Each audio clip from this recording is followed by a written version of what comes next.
I can't. We were in front of Foreman's grocery. Comfortable Foreman's grocery with its tissue-wrapped pears. I stopped and turned to him.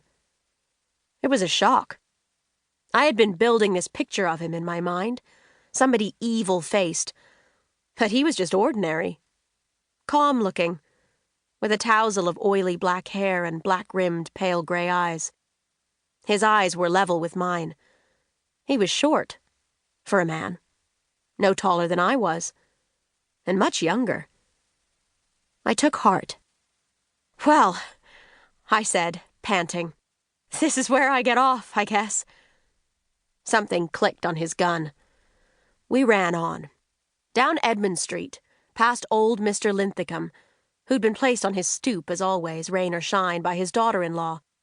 But Mr. Linthicum only smiled, and had long ago stopped talking anyway, so there was no hope there.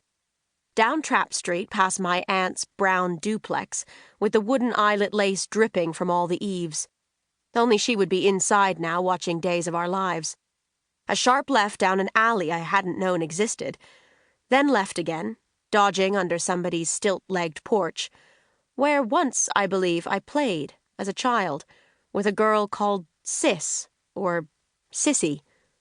But I hadn't thought of her in years. Then across the gravel road by the lumber yard. Does it have a name? And up another alley. In the alleys it was raining, though elsewhere the rain had stopped.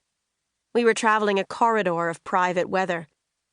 I had lost all feeling and seemed to be running motionless the way you do in dreams. Then, "Here," he said. We were facing the rear of a low, dingy building, buckling clapboard in a sea of weeds and potato chip cartons. Not a place I liked the looks of. "Head around front," he told me. "But—" "Do like I say." I tripped over a mustard jar big enough to pickle a baby in. Then, think how I felt when we reached the front, and I saw that it was Libby's Grill. Only Libby's, which was also the local pinball joint and bus depot. It's true that I wasn't exactly known there. I couldn't afford to eat out, didn't play pinball, never traveled. But at least it was public, and there was a good chance someone inside might recognize me. I walked in the door as straight as possible. I looked all around the room. But there was just a stranger drinking coffee at the counter, and the waitress was nobody I'd seen before. "When's the bus leave?" the bank robber asked her. "What bus?" "Next one." She looked at a wristwatch that was safety-pinned to her bosom. 5 minutes back," she said. "He's late, as ever. Well, me and her want 2 tickets to the end of the line. Round trip. One way." She went over to a drawer, pulled out 2 ribbons of tickets, and started whacking at them with a set of rubber stamps that stood beside the percolator.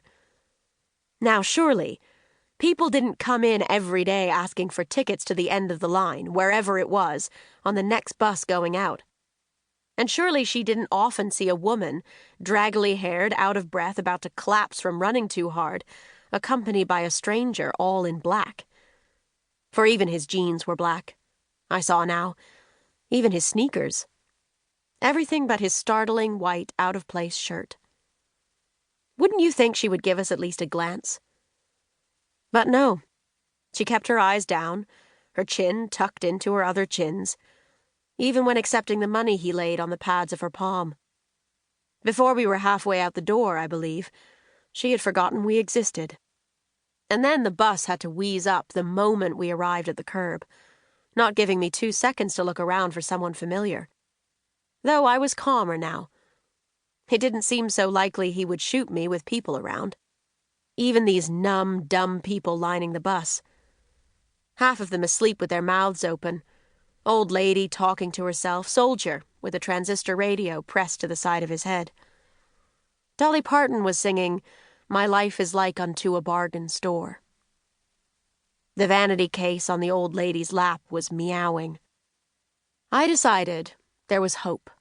I sank into a seat and felt suddenly light-hearted, as if I were expecting something, as if I were going on a trip, really.